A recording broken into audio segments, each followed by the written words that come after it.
Silakan. Sambil ya.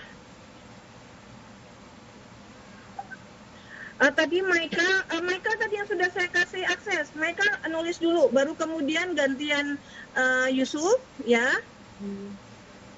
Baru gantian Yusuf, kemudian ya, baru kemudian Putri mau nulis-nulis? Sebentar. Ya, belum bisa nulis karena belum saya kasih akses ini ya. Putri sudah bisa saya kasih akses, kemudian Yusuf saya kasih akses dulu ya. Sebentar, saya kasih akses dulu untuk kemudian bisa nulis. Oke, Yusuf saya kasih akses juga. Oke, silakan. Ya, silakan kalau mau review.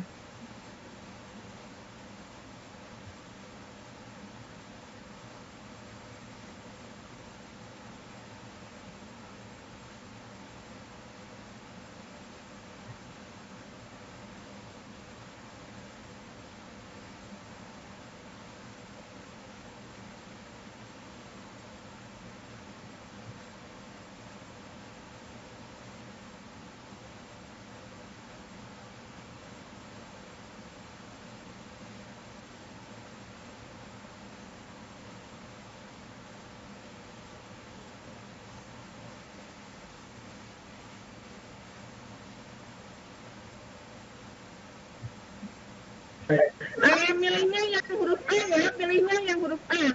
Yang huruf A untuk bisa menulis teks, bukan milih pensil ya. Kalau milih pensil akhirnya jadi tercoret-coret. Silakan. Yusuf sama Maika. Maika tadi mana Maika?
Oke, sambil saya setel lagi ya. Ya, ini adalah persoalan yang sering dihadapi juga ya di dalam kelompok keluarga ya.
Ya, ini berkaitan dengan pertanyaan Putri. Bagaimana kalau kita kemudian tadi pertanyaannya adalah, mohon maaf tadi mana nih pertanyaannya tadi? Mengalah bukan berarti kalah. Iya, mengalah bukan berarti kalah. Artinya bahwa terkadang gitu ya, kalau kita memahami bahwa untuk menyampaikan keinginan kita atau menyampaikan bahwa apa yang kita maksudkan itu tujuan kita itu baik, itu harus melalui proses yang benar gitu ya. Ya, contoh misalnya katakan begini misalnya, saya ambil contoh di dalam lembaga saya saja.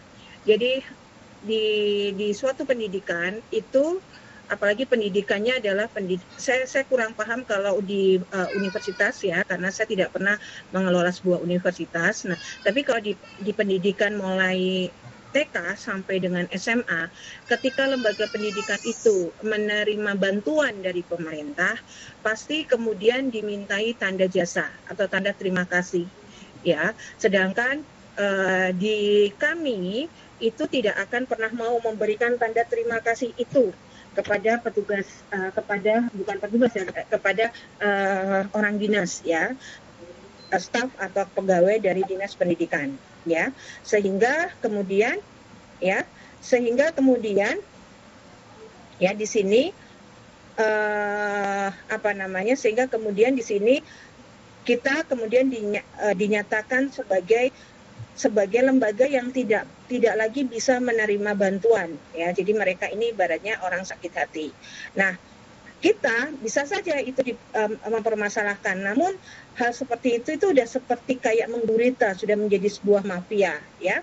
Akhirnya kita oke, kalau kita memang tidak bisa menerima bantuan nggak ada masalah, sedangkan yang penting adalah kita sudah memberikan laporan, kita sudah melakukan yang terbaik. Nanti justru ketika mereka menolak kita menerima bantuan, mereka akan kena gitu ya, kena sanksinya.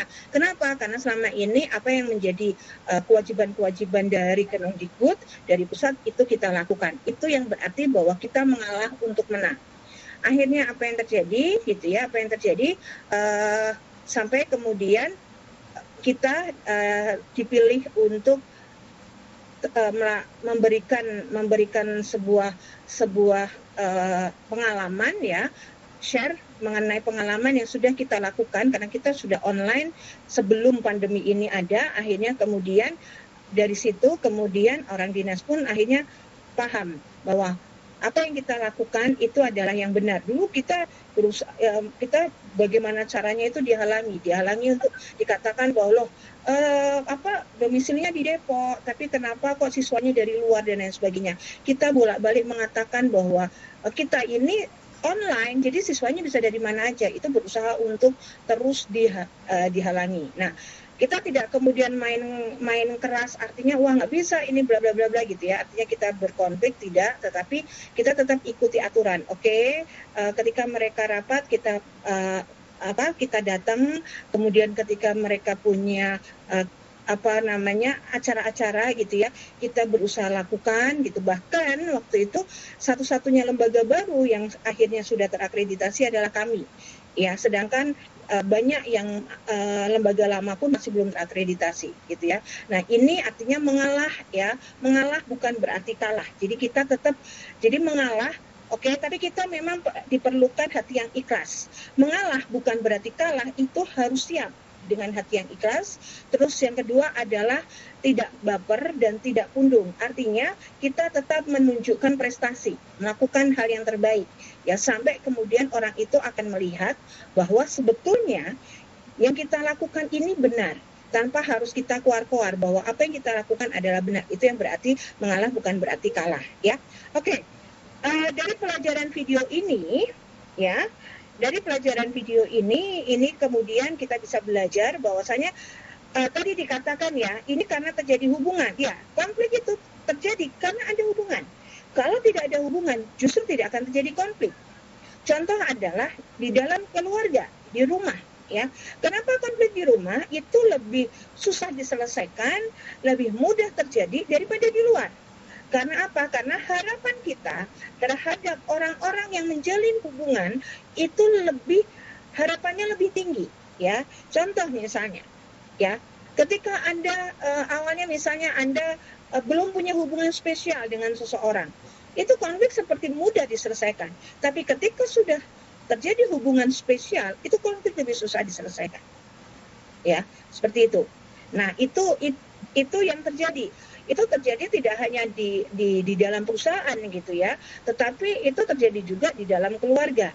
Sehingga makanya ini kemudian di sini terjadi juga. Misalnya dalam keluarga bagaimana dia misalnya melarikan diri gitu ya. Kemudian setelah itu menyalahkan atau melempar tanggung jawab, menyangkal kalau terjadi konflik.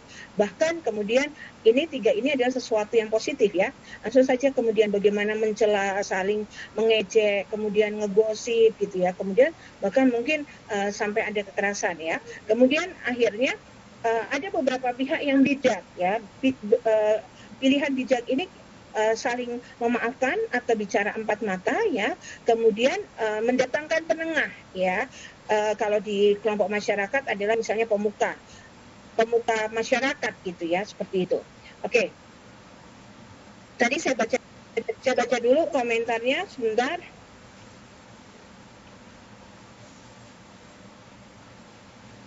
Ya, gimana Putri? Bisa dipahami?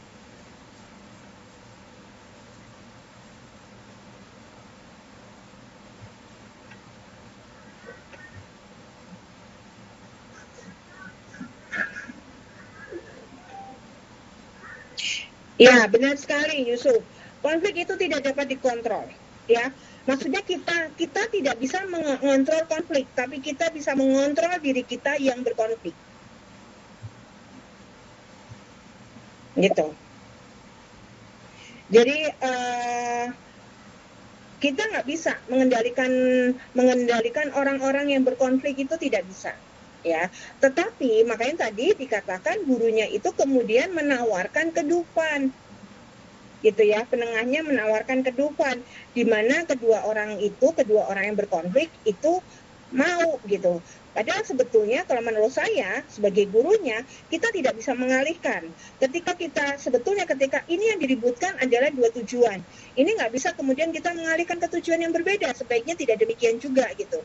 Jadi bagaimana dua tujuan yang mereka inginkan ini bisa salah satu tercapai gitu ya. Apakah misalnya tahun ini adalah ini, atau kemudian dengan voting ya. Kalau dengan voting pasti ada pihak yang kemudian merasa kalah gitu ya.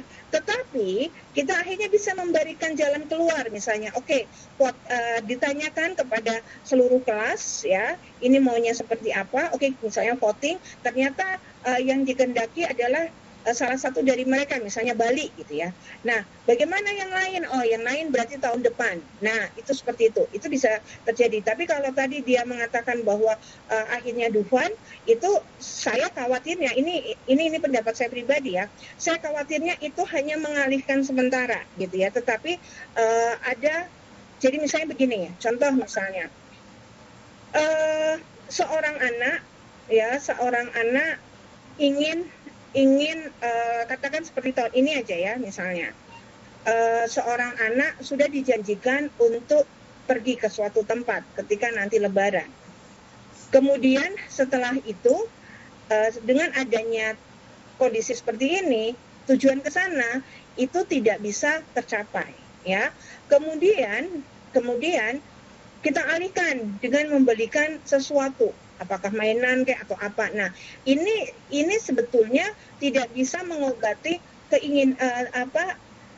janji yang sudah pernah ditawarkan oleh orang tua ya. Jadi kita pertama akan kalau sebagai kalau anak kecil gitu ya, kalau ini kan apalagi siswa ini adalah siswa sudah usia dewasa ya, sudah usia, bukan lagi anak kecil gitu ya, bukan kategori anak-anak. Nah, anak kecil itu dikatakan bahwa kita beri pengertian dulu, apalagi kalau sudah dewasa ya pasti lebih mudah untuk diberi pengertian. Jadi kita beri pengertian bahwa hari ini gitu ya, dalam Lebaran tahun ini tidak bisa pergi ke sana. Nah, kita akan pergi ke sana kalau kondisi wabah sudah selesai, ya. Tapi tidak dialihkan. Kalau toh misalnya dibelikan mainan, itu bukan untuk mengalihkan, tetapi sebagai pengganti sementara, namun janji untuk pergi ke sana tetap harus dipenuhi, itu, ya. Mungkin itu. Oke. Saya akan masuk di dalam materi selanjutnya, ya. Oke.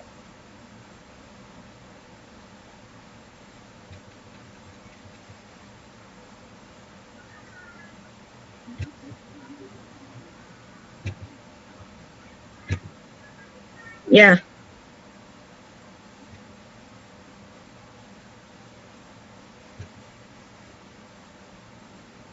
Ya, tadi sistem terbuka sudah.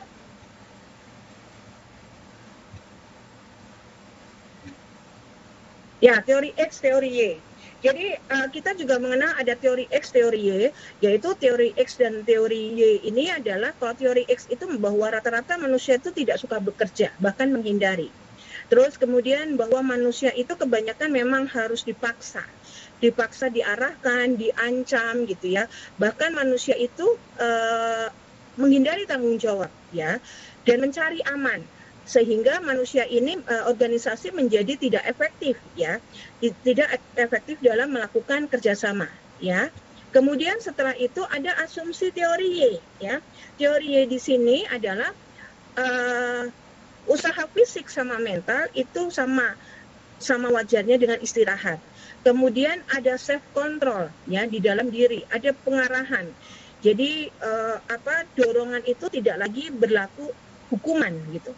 Kemudian ada semangat, tekad yang kuat untuk berprestasi, termasuk kemudian mencari tanggung jawab, bukan menghindari. Kemudian di sini bagaimana orang itu memiliki kemampuan dalam memecahkan masalah dengan kreativitas dan imajinasi, gitu ya. Bahkan di beberapa orang gitu ya, hanya sedikit yang menggunakan kemampuan intelektual ya atau akademis ya. Kemudian di sini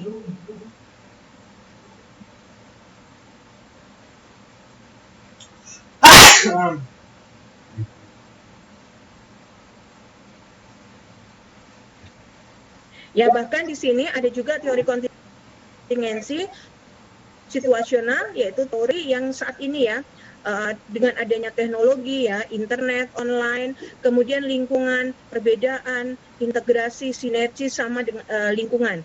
Ini adalah teori di dalam organisasi juga menghadapi seperti ini ya. Kemudian setelah itu perspektif dalam melihat kelompok atau organisasi, bahwa organisasi ini menjadi sesuatu yang memang rumit ya, sehingga beberapa teori itu mereduksi organisasi menjadi sesuatu yang sebetulnya sederhana, di mana di situ sebetulnya hanyalah interaksi antar berbagai pihak ya. Kemudian setelah itu adalah bagaimana organisasi ini dipandang sebagai sesuatu yang membuat seseorang itu bisa memandang masa depan lebih baik ya. Kemudian di sini perilaku organisasi lebih cocok digambarkan dengan model sebab akibat yang rumit. Nah, ini memang akhirnya membuat seseorang itu kadang-kala tidak mau terlibat di dalam organisasi, terutama mungkin organisasi politik gitu ya. Makanya akhirnya beberapa organisasi menjadi disederhanakan, dalam artian kemudian menjadi kelompok-kelompok kecil di masyarakat ya. Kemudian di sini kalau teori WIP ini mengenai pengorganisasian, jadi dia bicara mengenai konsep organisasi. Jadi organisasi ini adalah sistem di mana untuk mengurangi ketidakpastian. Nah, cirinya adalah adanya komunikasi antara pihak tertentu. Jadi kondisi yang tidak pasti ini harus dihadapi dengan komunikasi. Untuk itu makanya kalau Anda melihat kondisi wabah pandemi di Indonesia, ini komunikasinya sangat buruk antar berbagai pejabat pemerintahan. Ini membuat masyarakat ini menjadi resah ya. Nah, ini makanya jika kita ibaratkan negara sebagai sebuah organisasi, komunikasi yang terjalin ini tidak sudah salah kaprah ya, banyak miskomunikasi di dalam pengelolaan ini gitu ya, di dalam pengelolaan suatu negara mengenai kondisi wabah ini. Oke. Kemudian di sini ya, definisi WIC ini ada 3 tahap peran gitu ya, bagaimana organisasi menciptakan ulang lingkungan. Kemudian setelah peran, kemudian ada tahap seleksi ya, yaitu menseleksi berbagai aturan apa yang bisa dipakai. Kemudian retensi, maksudnya menyimpan hal-hal yang penting yang bisa dipakai. Jadi di dalam tahap organisasi ini ada beberapa. Pertama pasti ada tahap peran ya, siapa yang berperan untuk mengendalikan organisasi. Kemudian dari tahap itu muncul tahap seleksi, menseleksi hal-hal yang bisa mengurangi ketidakpastian dalam organisasi, dan kemudian ada tahap retensi, dan ketiga tahap ini memang saling ada ketergantungan dan saling mempengaruhi. Ya. Kemudian ada rasionalitas ya di dalam ciri-ciri organisasi. Artinya tetap memakai logika ya, hal-hal yang akan dilakukan oleh bagian-bagian dari organisasi. Nah, ini tahap teori kultural organisasi, ini ada kaitannya dengan budaya organisasi. Pertama adalah adanya perspektif fungsional. Ya, jadi memandang manusia ini lebih kepada realitas dari sifat manusia. Ya, yaitu manusia itu senang berkumpul, manusia ini senang berinteraksi, melakukan kerjasama, mendapatkan keuntungan dari adanya interaksi itu adalah perspektif fungsionalitas. Kemudian setelah itu, interpretasi adalah subjektif, berdasarkan penafsiran dari diri sendiri, ya. Jadi misalnya dia mempersepsikan seseorang itu tidak baik, padahal sebetulnya bukan itu maksudnya. Kemudian ada beberapa aliran pemikiran subjektif. Ini adalah aliran-aliran juga dalam penelitian ya. Jadi mungkin kalau Anda nanti menerima mata kuliah penelitian, ada hermeneutika, kemudian etnometodologi, fenomenologi, interaksianisme simbolik. Ini adalah aliran-aliran dalam penelitian yang akan dilakukan, yaitu penelitian kualitatif biasanya. Kemudian aliran pemikiran interpretatif itu adalah ada pemikiran berdasarkan pemahaman komunikasi bahasa yang digunakan, kemudian budaya yang melatar belakangi seseorang itu berkomunikasi. Ini adalah aliran pemikiran interpretatif. Ya, kemudian perspektif interpretatif itu subjektif ya. Jadi lebih melihat apa yang mendasari seseorang, ya. Itu aliran interpretatif, subjektif sekali. Ya, oke. Kemudian ada yang namanya implikasi teori manajemen ilmiah, ya. Jadi manajemen ilmiah ini komunikasi ke bawah merupakan jalan terbaik, ya. Jadi tidak hanya dari bawah ke atas, tapi atas ke bawah, gitu ya. Asumsinya adalah kita bisa memahami apa sih yang mereka katakan, dan kemudian mengapa mereka setuju melakukan itu, ya. Kemudian ada yang namanya implikasi komunikasi teori birokrasi, gitu ya. Di sini birokrasi itu digambarkan sebagai struktur organisasi yang digambarkan sebagai formal, ya. Formal, kaku, ya, sehingga dikatakan bahwa fleksibilitasnya itu sangat minimal, gitu ya. Karena garis komandonya itu sangat hierarkis, ya. Kemudian implikasi dari teori manajemen administrasi ini, bahwa ini berdasarkan implikasi komunikasi, proses menyampaikan informasi itu naik turun. Ada formal, ada informal, gitu ya. Kemudian di sini yang terpenting adalah fokusnya di aktivitas manajerial. Jadi ini yang kita bahas manajemen administrasi seperti kemarin tuh. Ada komunikasi informal ketika saat santai, saat istirahat, atau misalnya berkomunikasi tidak hanya melalui ruang rapat seperti itu. Ya, itu implikasi komunikasi dari teori manajemen administrasi. Lalu bagaimana implikasi komunikasi dari teori hubungan manusia? Nah, di dalam teori hubungan manusia, pekerja ini sebagai makhluk sosial yang senang berkumpul, gitu ya. Sehingga senang berkumpul ini lebih kepada hubungan kemanusiaan ya. Jadi saling memotivasi. Jadi ketika misalnya berkumpul secara informal kemudian kita mengetahui konflik yang ada, kita bisa memberikan saran-saran ya yang mungkin bisa lebih diterima jika kondisinya lebih nyantai daripada misalnya kita bicara dalam kondisi di suasana rapat ya. Orang udah tegang duluan seperti itu ya. Ini adalah implikasi komunikasi dari teori hubungan manusia ya. Kemudian